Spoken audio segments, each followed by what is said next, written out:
नमस्कार, मैं सुनील नागे। सभी लोगों का वेलकम है आज के इस स्टूडियो लेक्चर में। तो आज हम लेके आए हैं क्लास 10th चैप्टर 4 तत्वों का आवर्ती वर्गीकरण पार्ट 2। स्टूडेंट, आज की क्लास शुरू करने से पहले अगर आपने हमारा लेक्चर 1 नहीं देखा है तो आई बटन पर आप क्लिक करके उस लेक्चर को आप देखिए, फिर इस लेक्चर में आएंगे तो आपको समझ में आएगा। तो चलिए बिना टाइम वेस्ट किए आज की क्लास शुरू करते हैं। आज हम पढ़ने वाले हैं तत्वों के आवर्ती गुण के बारे में। क्या होता है तत्वों के आवर्ती गुण? Periodic properties of elements.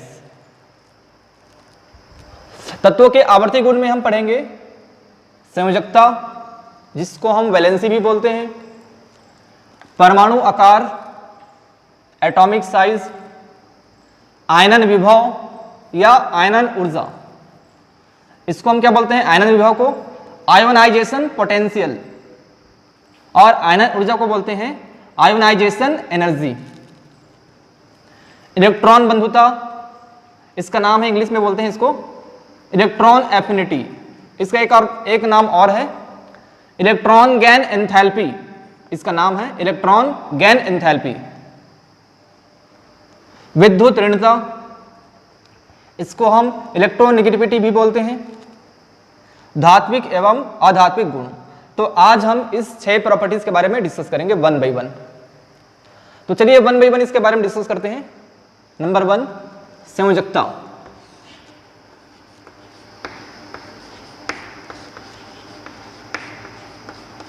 संयोजकता क्या है? तो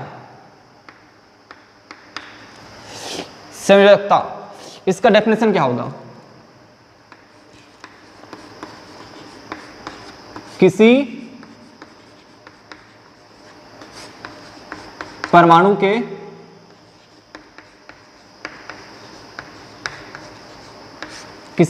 के बाह्यतम कोश में उपस्थित अयुग्मित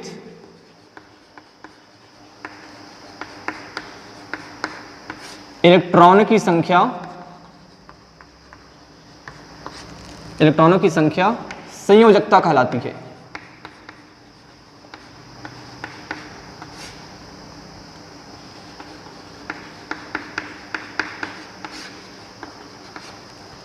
किसी परमाणु के बाह्यतम कोश में उपस्थित अयुग्मित इलेक्ट्रॉनों की संख्या संयोजकता कहलाती है।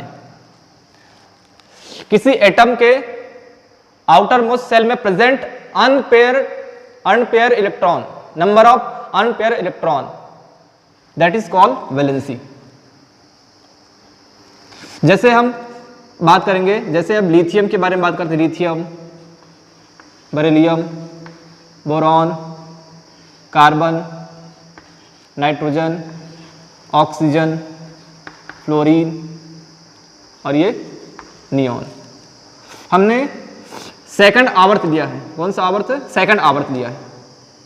हम हाइड्राइड के आधार पे इसका संयोजकता देखते हैं। हाइड्राइड के आधार पे, हाइड्राइड मतलब क्या है? हाइड्रोजन। इसमें हम हाइड्रोजन डालेंगे तो क्या हो जाएगा? ये वाला लिथियम H हो जाएगा, BeH2 ये हो जाएगा, BH3 ये हो जाएगा,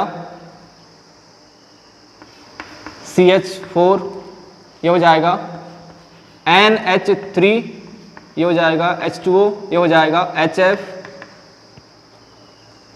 और ये इसका अष्टक कंप्लीट है। ये वाला देखो, हम यहां से स्टार्ट कर रहे हैं। देखो ये फर्स्ट ग्रुप का एलिमेंट है, प्रथम समूह का तत्व है।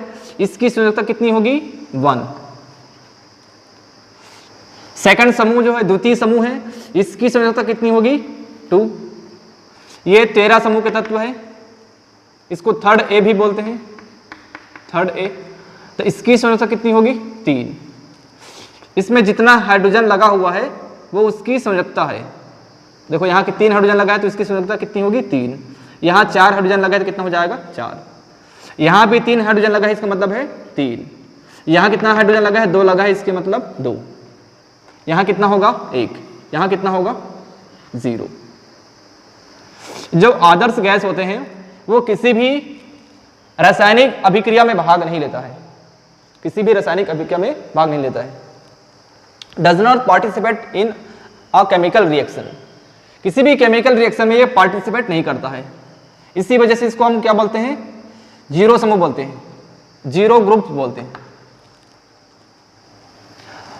तो इसकी वैलेंसी कितनी होगा, देखो ये इस पूरे ग्रुप की वैलेंसी कितनी होगी 1, इस पूरे ग्रुप की वैलेंसी कितनी होगी 2, इस पूरे ग्रुप की वैलेंसी कितनी होगी 3, कार्बन फैमिली की वैलेंसी कितना होगा 4, नाइट्रोजन फैमिली का वैलेंसी कितना होगा 3, ऑक्सीजन फैमिली का वैलेंसी कितना होगा 2, हाइड्रोजन फैमिली का वैलेंसी कितना होगा 1।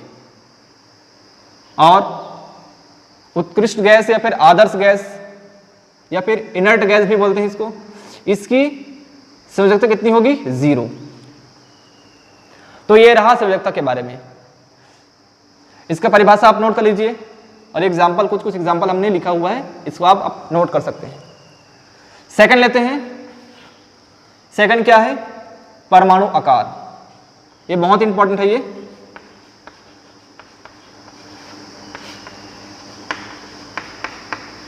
परमाणु आकार, इसको हम बोलते हैं एटॉमिक साइज।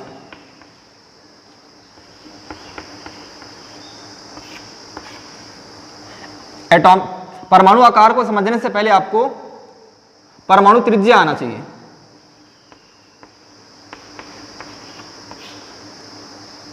परमाणु त्रिज्या के आधार पे हम परमाणु आकार को हम समझ सकते हैं। परमाणु त्रिज्या, त्रिज्या ये क्या है,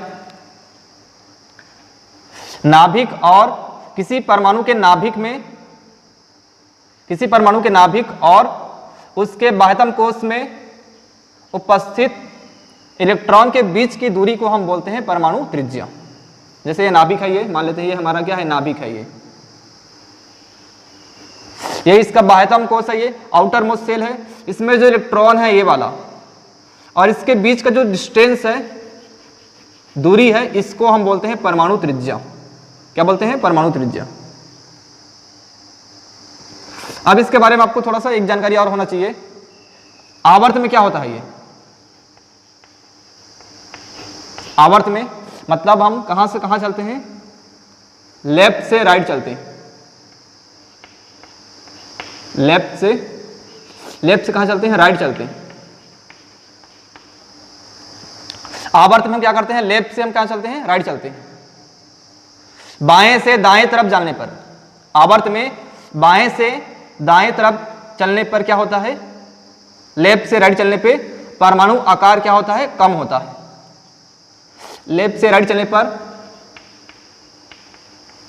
परमाणु का जो आकार है, परमाणु आकार वो क्या होता है, कम होता है। परमाणु आकार क्या होता है, कम होता है। मैंने एरो का निशान लगाया है नीचे, मतलब कम हो रहा है। अगर हम समूह में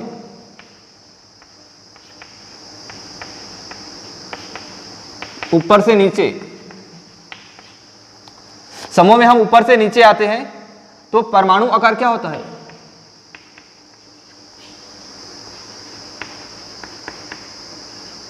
परमाणु आकार क्या होता है, बढ़ता है।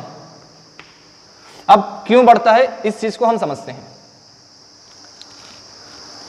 तो इसको मैं रब कर देता हूं, इसको मैं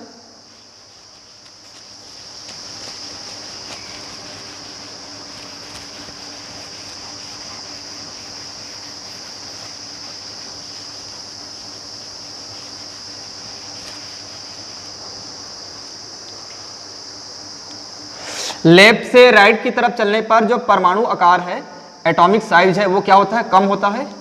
और ऊपर से किसी समूह में, किसी ग्रुप में हम ऊपर से नीचे आते हैं तो परमाणु आकार क्या होता है, बढ़ता है। तो आइए इस चीज को हम समझते हैं कैसा होता है। देखो हम क्या कर रहे हैं, लेफ्ट से राइट की तरफ चल रहे हैं। लेफ्ट से राइट की तरफ चल रहे हैं तो कोष की संख्या वही रहती है। क्या होता है, कोष की संख्या नहीं बढ़ती है, इसमें सिर्फ इलेक्ट्रॉन की संख्या बढ़ती है। क्या बढ़ता है, मैंने क्या बोला, मैंने इलेक्ट्रॉन की संख्या क्या होती है, बढ़ती है। जैसे हम लेफ्ट से राइट चलते हैं तो कोष की संख्या वही रहती है और इलेक्ट्रॉन इसमें बढ़ते हैं। मतलब ये रहा हमारा कोष है, ये हमारा ये नाभिक है और ये हमारा कोष है। इसमें इलेक्ट्रॉन क्या होगा, एक ही सेल में, एक ही कोष में सभी इलेक्ट्रॉन भरेंगे लेफ्ट से राइट चलने पर। जब हम ऊपर से नीचे आते हैं,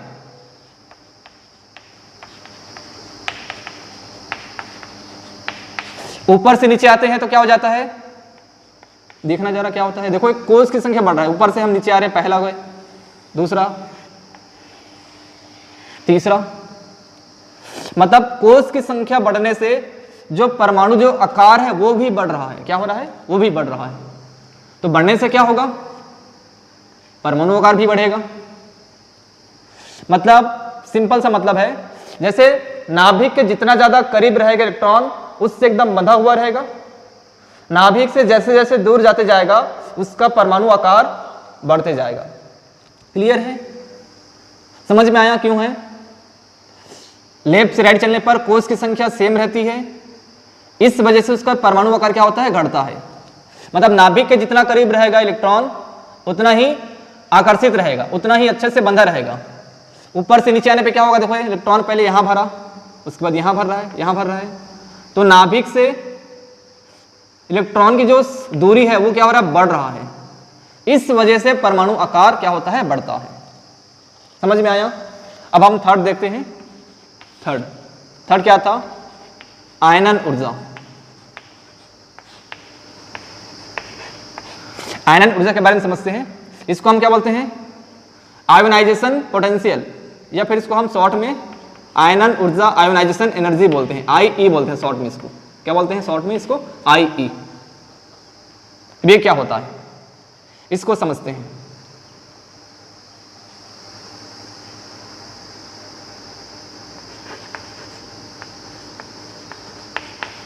किसी विलगित परमाणु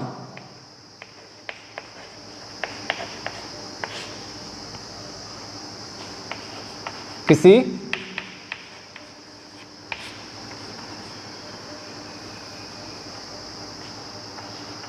विलगित परमाणु के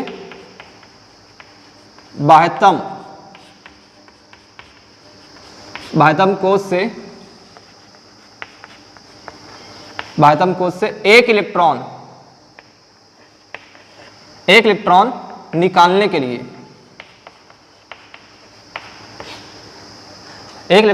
के लिए जितनी ऊर्जा की आवश्यकता होती है, जितनी ऊर्जा की आवश्यकता होती है उसे आयनन ऊर्जा कहते हैं। आयनन ऊर्जा कहते हैं। जैसे परमाणु आकार का एग्जांपल मैं करा देता हूं, एक एग्जांपल में। जैसे हमारे पास ये एक ग्रुप लिया हूं मैं, लिथियम है, सोडियम है और पोटेशियम है। किसका परमाणु आकार सबसे ज्यादा होगा? देखो ये इस तरफ को हम क्या बोलते हैं, आवर्त। ऊपर से नीचे आते हैं उसको हम क्या बोलते हैं, समूह। इसको हम बोलते हैं पीरियड। ऊपर से नीचे वाले को हम क्या बोलते हैं, ग्रुप। मैंने क्या बोला था, ऊपर से नीचे आने पर कोष की संख्या बढ़ जाती है तो परमाणु आकार भी बढ़ जाएगा। तो सबसे ज्यादा किसका होगा, पोटेशियम का, उसके बाद किसका होगा, सोडियम का, उसके बाद किसका होगा, लिथियम का। ये इसका करेक्ट ऑर्डर है। तो आप मुझे कमेंट करके बताना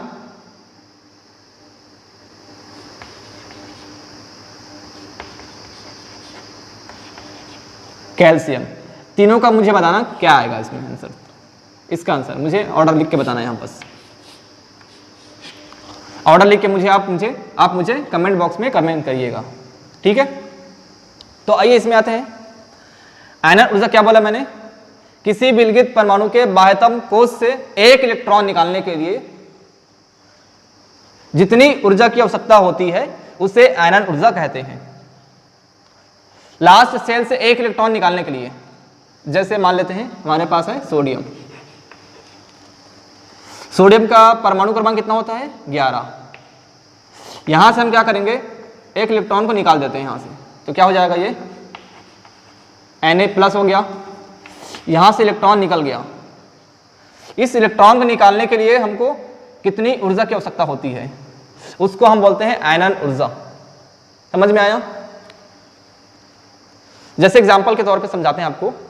जैसे आपके स्कूल में एक बेंच रखा हुआ है, ठीक है, बेंच रखा हुआ है। उस बेंच को आपको उठा के दूसरी जगह पे ले जाना है, तो जितना बेंच का जो वजन होगा वो लगाएंगे, जिससे ज्यादा बल आप लगाएंगे। आपके स्कूल में एक बेंच रखा हुआ है, बेंच का जितना वजन है उससे दुगुना वजन आपको लगाना होगा, तब उस बेंच को आप उठा के ले जाएंगे। मतलब एक जगह से उठा के उसको क्या करना है, उसको लेके जाना है। मतलब बेंच को उठाने के लिए जितनी ऊर्जा की आवश्यकता होगी बेंच को उठाने के लिए, वह उसकी क्या होगी, आयनन ऊर्जा। समझ में आया? आइए देखते हैं इसके आवर्त में क्या होगा और समूह में क्या क्या होगा, इसके बारे में गुण देखते हैं।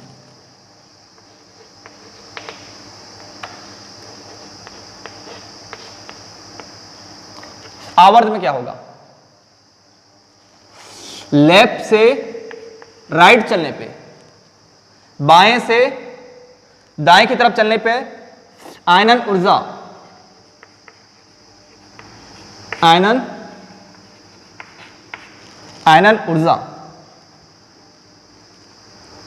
ऊर्जा क्या होता है, बढ़ता है। लेफ्ट से राइट चलने पे आयनन ऊर्जा बढ़ता है। समूह में क्या होता है, समूह में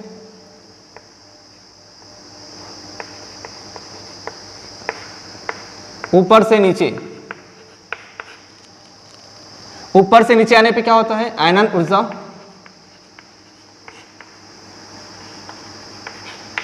क्या होता है, कम होता है। क्यों कम होता है,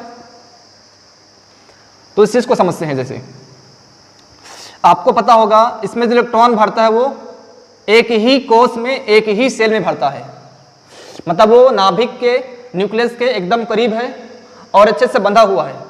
अब कोई चीज एकदम अच्छे से बंधा हुआ रहता है, उसको खींचने के लिए सबसे ज्यादा एनर्जी लगता है, सबसे ज्यादा ऊर्जा लगता है।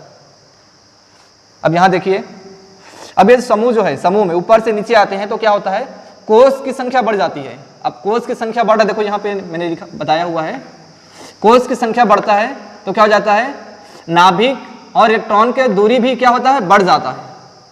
मतलब इस जगह पे जितना आकर्षण में रहेगा उतना इस जगह पे नहीं रहेगा और उतना इस जगह पे रहेगा।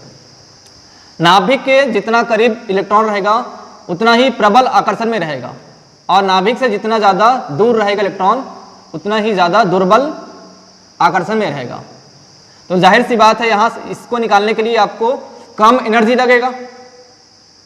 मतलब ऊपर से नीचे आने पे क्या होगा, आयनन ऊर्जा हमको कम लगेगा, और लेफ्ट से राइट चलने पे, बाएं से दाएं चलने पे आयनन ऊर्जा ज्यादा लगेगा।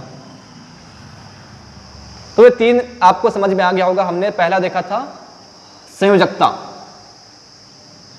संयोजकता क्या है, किसी परमाणु के बाह्यतम कोश में उपस्थित अयुग्मित इलेक्ट्रॉनों की संख्या उसकी संयोजकता कहलाती है। दूसरा हमने क्या देखा था, परमाणु आकार। लेफ्ट से राइट चलने पे परमाणु आकार क्या होता है, छोटा होता है, और ऊपर से नीचे आने पर परमाणु आकार क्या होता है, बढ़ता है। तीसरा हमने देखा था आयनन ऊर्जा। किसी विलगित परमाणु के बाह्यतम कोश से एक इलेक्ट्रॉन निकालने के लिए जितनी ऊर्जा की आवश्यकता होती है उसे आयनन ऊर्जा कहते हैं। क्लियर है? यह वाला क्या होता है, लेफ्ट से राइट चलने पे क्या होता है, आयनन ऊर्जा क्या होता है, बढ़ता है, और ऊपर से नीचे आने पे आयनन ऊर्जा क्या होता है, कम होता है। इतना चीज आप नोट करना चाहे तो आप नोट कर सकते हैं। एक चीज और नोट कर लेना, सबसे ज्यादा पूरे आवर्त सारणी में सबसे ज्यादा आयनन ऊर्जा किसका होगा, आप मुझे कमेंट करके बताइए। आदर्श गैस का होगा। किसका होगा, आदर्श गैस। अक्रिय गैस उसको बोलते हैं। ठीक है, 18 समूह के जो तत्व है उसकी आयनन ऊर्जा सबसे ज्यादा होता है। क्योंकि वो किसी भी केमिकल रिएक्शन में क्या करता है, पार्टिसिपेट नहीं करता है, तो वहां से उसका जो अष्टक है, ऑक्टेट है, वो कंप्लीट है। तो वहां से इलेक्ट्रॉन खींचना बहुत मुश्किल है, बहुत ज्यादा एनर्जी लगाओगे तब कहीं जाके वहां से आप इलेक्ट्रॉन निकाल सकते हैं, लेकिन बहुत रेयर केसेस में होता है। तो यहां तक आप नोट करिए, फिर इसको मैं रब करता हूं।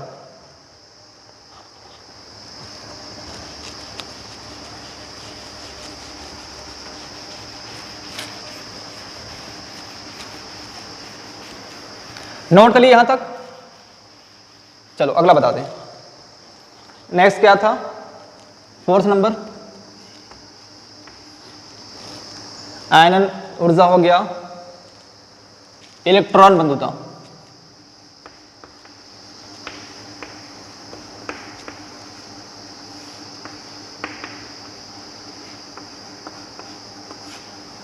इसको हम क्या बोलते हैं, इलेक्ट्रॉन एफिनिटी।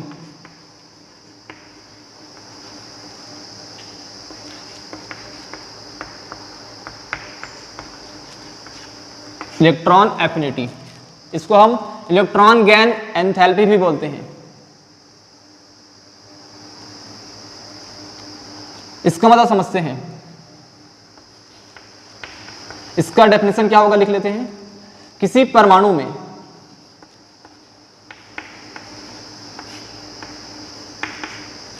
में एक इलेक्ट्रॉन प्रवेश कराने पर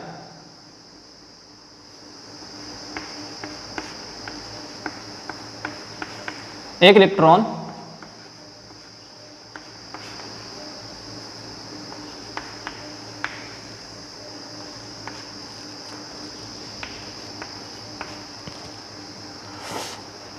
जैसे हम किसी एक परमाणु में क्या करते हैं, इलेक्ट्रॉन प्रवेश कराते हैं, उस पर ऋण आवेश आ जाता है,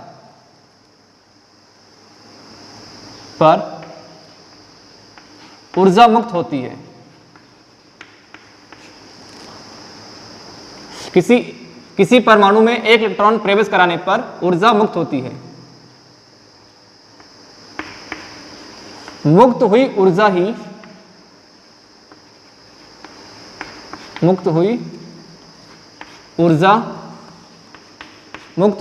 ही इलेक्ट्रॉन बंधुता कहलाती है।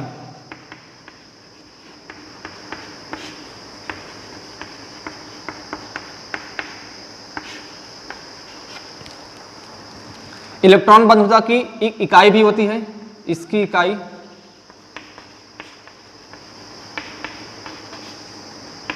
Electron volt. याद रखना इस बात को, 1 मार्क्स के क्वेश्चन में पूछा जा सकता है कंपटीशन एग्जाम में। इलेक्ट्रॉन बंधुता की इकाई क्या होती है, इलेक्ट्रॉन वोल्ट। इसको आप नोट कर लीजिए। आवर्त में देखते हैं इसका क्या क्या गुण है। आवर्त में लेफ्ट से हम कहां चलते हैं, राइट चलते हैं। लेफ्ट से राइट चलने पे क्या होता है,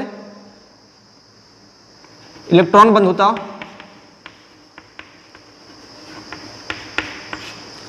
सेम इसके जैसे काम करेगा, इसके जैसे आयनन ऊर्जा के जैसे काम करेगा। ये भी लेफ्ट से राइट चलने पे क्या होगा, इलेक्ट्रॉन बंधुता बढ़ेगा।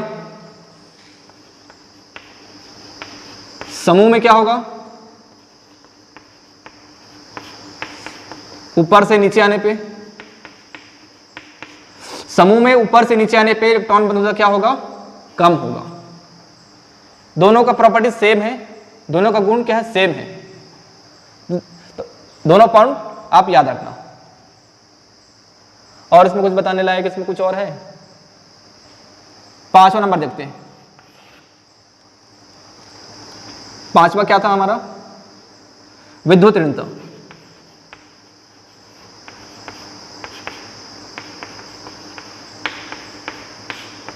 विद्युत ऋणता, इसको हम बोलते हैं इलेक्ट्रोनिगेटिविटी।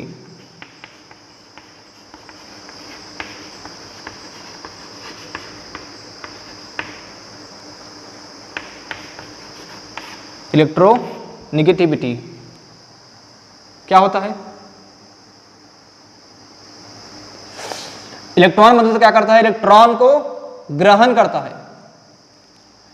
विद्युत ऋणता को समझने के लिए आपको कुछ एग्जांपल बताते हैं। जैसे हमारे पास HCl है, ये H और Cl। इसके पास इलेक्ट्रॉन है,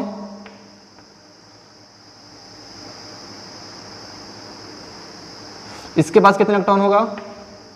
7 होगा इसके पास 12वें कोष में। विद्युत ऋणता जो है ना सहसंयोजी बंध पे निर्भर करता है। देखो ये इस तरफ है,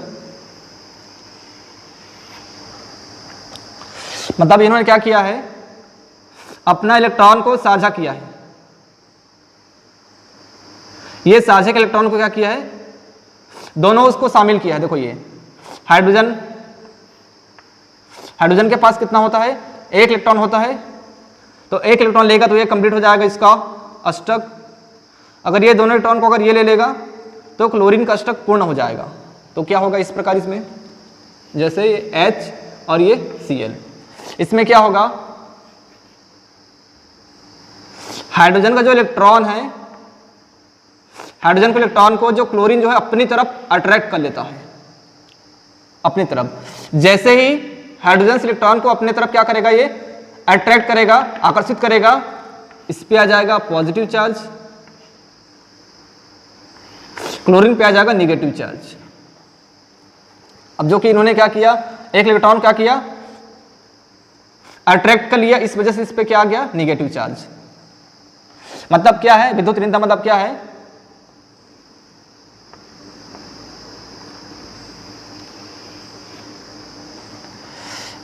साझे के इलेक्ट्रॉन को अपनी तरफ आकर्षित करने की प्रवृत्ति, किसी परमाणु के साझे के इलेक्ट्रॉन को अपनी ओर आकर्षित करने की प्रवृत्ति को हम विद्युत ऋणता कहते हैं। इसको आप नोट कर लीजिए, वीडियो को दोबारा सुन लीजिए, मैंने जो बोला उसको आप रिपीट करके लिख लीजिए। अब समस्या, दोनों में क्या डिफरेंस है, दोनों में इसकी कोई इकाई नहीं होती है, याद रखना, इसकी कोई इकाई नहीं होती है, और इसका क्या होता है, इकाई होता है। इसका इकाई क्या होता है, इलेक्ट्रॉन वोल्ट। अब दोनों में अंतर क्या है समझते हैं, दोनों में क्या अंतर है इसको समझते हैं।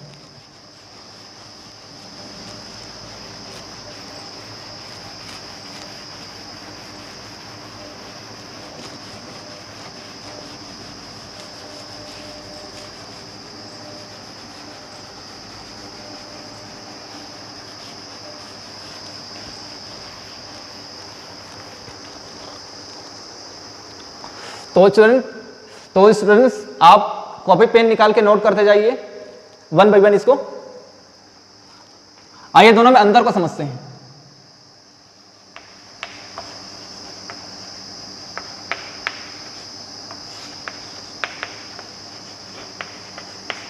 इलेक्ट्रॉन बंधुता और विद्युत ऋणता।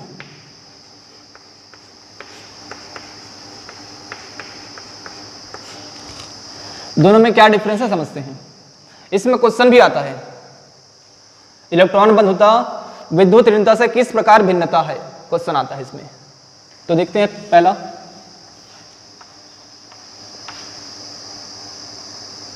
यह इलेक्ट्रॉन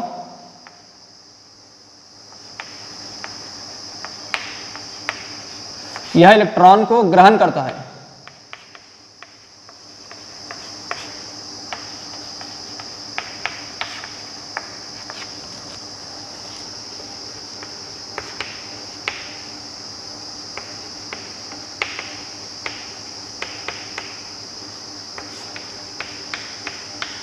यह इलेक्ट्रॉन को आकर्षित करता है।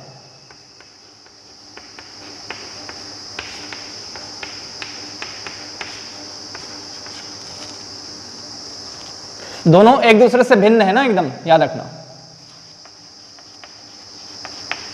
इसकी इकाई इलेक्ट्रॉन वोल्ट होती है, इसकी कोई इकाई नहीं होती है।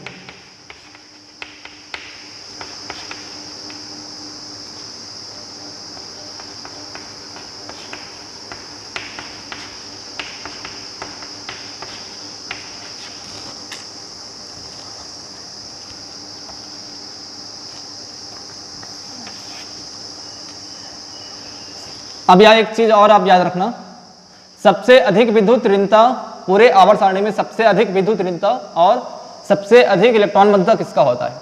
तो याद रखना, सबसे अधिक पूरे आवर्त सारणी में, पूरे आवर्त सारणी में सबसे अधिक विद्युत ऋणता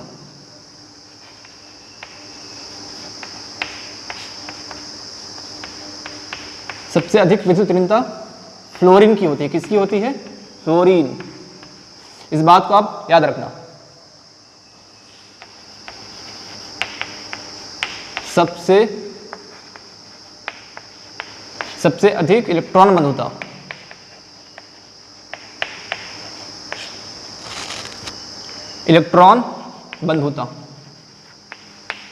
किसकी होती है? क्लोरीन। अब कई लोग के दिमाग में ये चल रहा है, सर ये दोनों क्यों नहीं है? ये तो दोनों फ्लोरीन क्यों नहीं हुआ? दोनों फ्लोरीन क्यों नहीं हुआ? तो याद रखना इस बात को, क्यों नहीं हुआ। मैं रीजन बताते हैं, क्या रीजन है। तो आइए रीजन को देखते हैं। फ्लोरीन जो है ना, हेलोजन फैमिली का पहला तत्व है। क्या है? हेलोजन फैमिली का फर्स्ट मेंबर है। हेलोजन फैमिली का प्रथम सदस्य तत्व है ये। आप किसी भी समूह का जब प्रथम सदस्य होता है, उसका जो परमाणु आकार है, परमाणु एटॉमिक साइज, वो क्या होता है? छोटा होता है। पहला चीज। दूसरा चीज क्या होता है? इसकी जो विद्युत ऋणता होती है, विद्युत ऋणता पूरे समूह में सबसे ज्यादा होती है।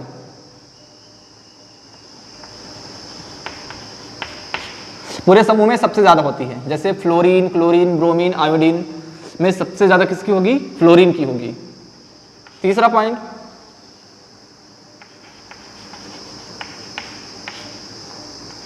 रिक्त डी कक्षक की कमी। डी कक्षक की कमी मतलब जो प्रथम सदस्य होता है उसके पास डी कक्षक नहीं होता है, मतलब उसका जो घर है बहुत छोटा है, ये समझ लीजिए। और जो क्लोरीन है इसके पास डी कक्षक होता है, क्योंकि ये प्रथम सदस्य नहीं है, ये सेकंड नंबर का तत्व है। ये सेकंड नंबर का, इसके पास क्या होता है? डी कक्षक होता है। इस चीज का दोनों को समझने के लिए आपको थोड़ा सा बैकग्राउंड में चलते हैं, थोड़ा सा इसका बैकग्राउंड में चलते हैं। जैसे मान लेते हैं जो आपका जो घर है, आपका जो होम है वो छोटा है, ठीक है। अब वो छोटा है तो अगर मेहमान बुलाना है, अपने घर में मेहमान को बुलाना है तो क्या करेंगे? आपका घर छोटा है तो जाहिर सी बात है मेहमान आएंगे भी तो बहुत आपको बाहर निकलना पड़ेगा, आपको दूसरी जगह पे रहना पड़ेगा, बहुत दिक्कत है। अगर थोड़ा सा बड़ा घर है तो क्या हो जाएगा? अगर मेहमान भी आके रहेंगे तो आपको कोई दिक्कत नहीं होगा। समझ में आया दोनों का मतलब? इसके पास क्या है? बहुत छोटा घर है, इसमें मेहमान आके रहेंगे तो बेचारा मर ही जाएगा, कहाँ रहेगा ये इसके पास तो खाली पड़ा है बहुत सारा घर, इसके पास खाली कक्षक है ना, खाली घर पड़ा है, तो फिर आ जाओ सब लोग आ जाओ, रह सकते हैं, आके रह सकते हैं, कोई दिक्कत नहीं है, ये बोलता है। तो क्लोरीन भाई साहब के पास क्या है? इसका विद्युत ऋणता सबसे ज्यादा होता है। क्या कर रहे हो? इसका विद्युत ऋण थोड़ी ज्यादा होता है, इलेक्ट्रॉन बंधुता ज्यादा होता है भाई। इसका विद्युत ऋणता किसका ज्यादा होता है? फ्लोरीन का होता है, फ्लोरीन का। तो ये रहा, हमने क्या क्या पढ़ लिया। सबसे पहले हमने देखा संयोजकता के बारे में देखा, दूसरा हमने देखा परमाणु आकार के बारे में, तीसरा हमने देखा आयनन ऊर्जा के बारे में, चौथा हमने देखा इलेक्ट्रॉन बंधुता के बारे में, पांचवा हमने देखा विद्युत ऋणता के बारे में। एक लास्ट बचा हुआ है, उसको करते हैं, फिर इस लेक्चर को खत्म करते हैं। तो मैं रब करने जा रहा हूं, अगर आप नोट नहीं किए तो आप नोट कर सकते हैं।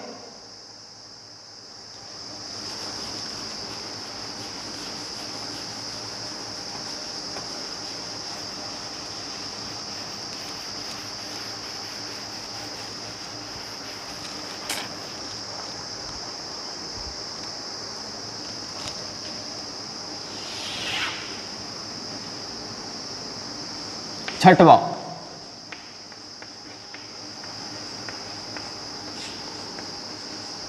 धात्विक एवं अधात्विक गुण।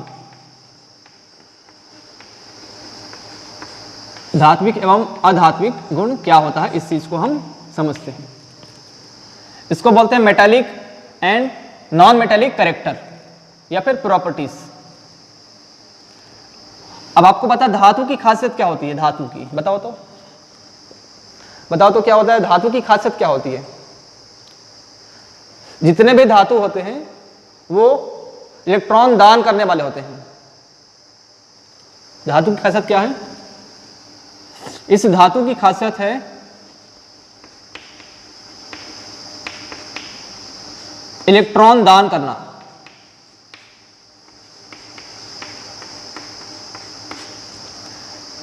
इलेक्ट्रॉन दान कर क्या बनाते हैं, धन आयन बनाते हैं। इलेक्ट्रॉन दान कर क्या बनाते हैं, धन आयन बनाते हैं।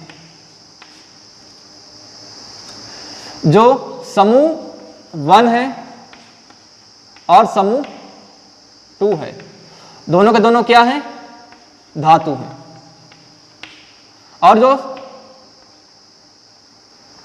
और जो डी समूह के तत्व हैं,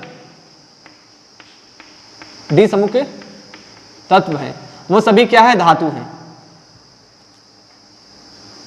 ठीक है, अब अधातु के बारे में समझते हैं। अधात्विक क्या है, ये क्या करेगा, ये अब ये इलेक्ट्रॉन को दान कर रहा है। ये अब दान कर उसको कोई लेने वाला भी तो होना चाहिए, हवा में थोड़ी दान करेगा वो। दान कर उसको कोई लेने वाला चाहिए, तो लेगा कौन, अधात्विक। जो नॉन मेटल होते हैं वो इलेक्ट्रॉन एक्सेप्टर होते हैं, इलेक्ट्रॉन ग्रहण करने वाले होते हैं। ये क्या करता है, इलेक्ट्रॉन ग्रहण करता है। इलेक्ट्रॉन ग्रहण करके क्या बनाएंगे, ये ऋण आयन बनाता है, ये एन आयन बनाता है। ये क्या बनाता है, ये एन आयन। ये क्या बनाता है, ये कैट आयन। ये इलेक्ट्रॉन को क्या करते हैं, डोनेट करते हैं, ये और ये इलेक्ट्रॉन को एक्सेप्ट करते हैं। अच्छा, इसका एग्जांपल अगर आप बात करेंगे तो जिंक हो जाएगा, सोडियम, पोटेशियम, आयरन, बहुत सारे एग्जांपल है, मैंने कुछ लिखा है जो इंपॉर्टेंट है। कार्बन हो जाएगा, नाइट्रोजन हो जाएगा, ऑक्सीजन हो जाएगा, फ्लोरीन हो जाएगा, और ढेर सारे एग्जांपल है, उसमें हमने कुछ कुछ लिखा हुआ है। इलेक्ट्रॉन ग्रहण करता है और क्या करता है, ऋण आयन बनाता है। अब इंपॉर्टेंट पॉइंट,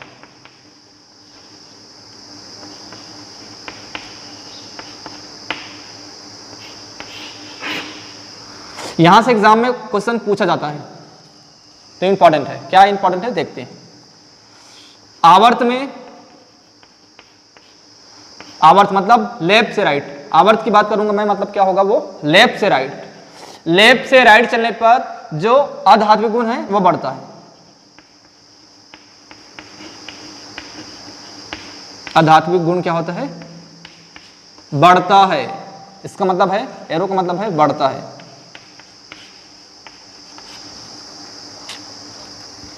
अब जाहिर सी बात है, लेफ्ट से राइट चल रहे हैं तो धात्विक गुण बढ़ रहा है। इसका मतलब है क्या है,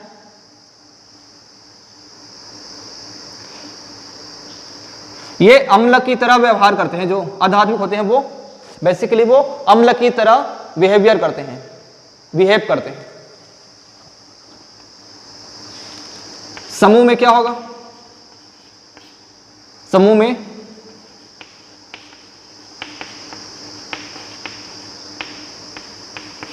ऊपर से नीचे आने पे क्या होगा, ये ऊपर से नीचे आने पर जो धात्विक गुण है वो बढ़ता है। धात्विक गुण क्या होता है, बढ़ता है। अब यहां एक चीज याद रखना, धात्विक गुण बढ़ रहा है, इसका मतलब है वो अधात्विक गुण कम हो रहा है। अधात्विक गुण क्या हो रहा है, कम हो रहा है। अब यहां देखना, अधात्विक गुण बढ़ रहा है, इसका मतलब है जो धात्विक गुण है वो क्या हो रहा होगा, कम हो रहा होगा। आपके एक्सरसाइज में कुछ क्वेश्चन है जो वस्तुनिष्ठ प्रश्न है, ऑब्जेक्टिव टाइप क्वेश्चन, उसमें एक क्वेश्चन दिया हुआ था, क्या दिया हुआ था? धातु समूह में ऊपर से नीचे आने पे क्या होता है? बढ़ता है, घटता है, ना तो बढ़ता है ना तो घटता है, और एक ऑप्शन था उसमें बढ़ता है। उस आंसर क्या होगा? समूह में ऊपर से नीचे आने पे क्या होता है? धात्विक गुण क्या होता है? धात्विक गुण क्या होता है जी? बताओ। बढ़ता है।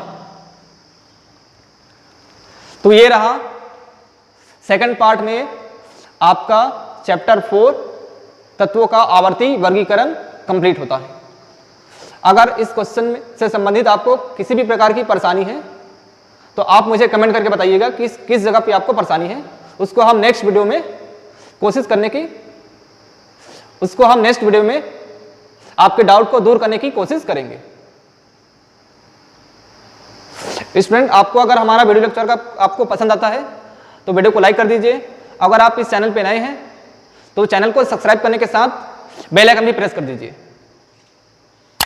अगर आपको इंग्लिश ग्रामर की सीरीज आपको देखना है तो आई बटन पर आप क्लिक करके जाकर देख सकते हैं, या फिर डिस्क्रिप्शन में मैंने लिंक नीचे दे दिए हैं, तो आप वहां से जाके देख सकते हैं। Thank you.